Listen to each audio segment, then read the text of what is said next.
Ngayon, ituturo ko naman sa inyo kung paano kayo makapagpa-unlock ng inyong SeaBank debit card kung halimbawa ito is na-lock. Ngayon, open nyo lang yung SeaBank apps niyo.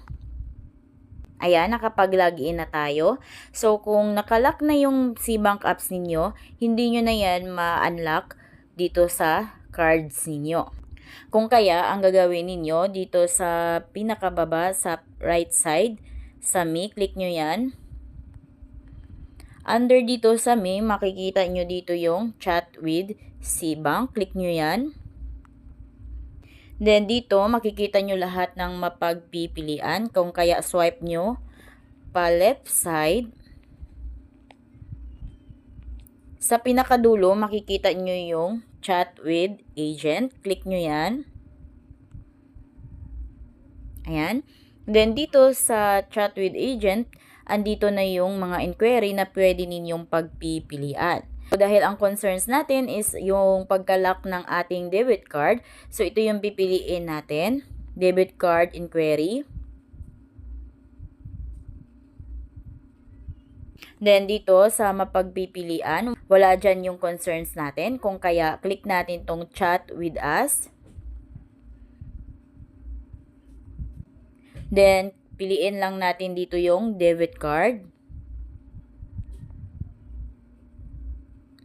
Then, ayan guys, makonect na tayo sa agent. Then, makikita na din agad natin yung chat ID number natin at kompletong pangalan natin. Dito, itatype na natin yung concerns natin. So, ayan, nag-chat na yung agent. Sabi niya, how can I help you today? So, dito, mag-reply na tayo. Type natin dito yung mga concerns natin. May concerns po is how to unlock my lock debit card.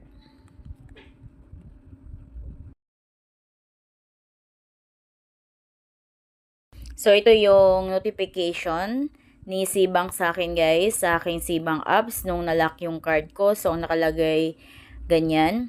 Then, after 2 days, nakatanggap na agad ako ng ganitong notification sa aking SeaBank apps na your SeaBank debit card has been successfully unlocked. So, ganun lang guys kung paano kayo makapagpa-unlock online ng inyong debit card. So, kung kayo ay bago sa aking vlog, please consider to subscribe para updated kayo lagi sa mga informative na mga videos ko. Thank you for watching!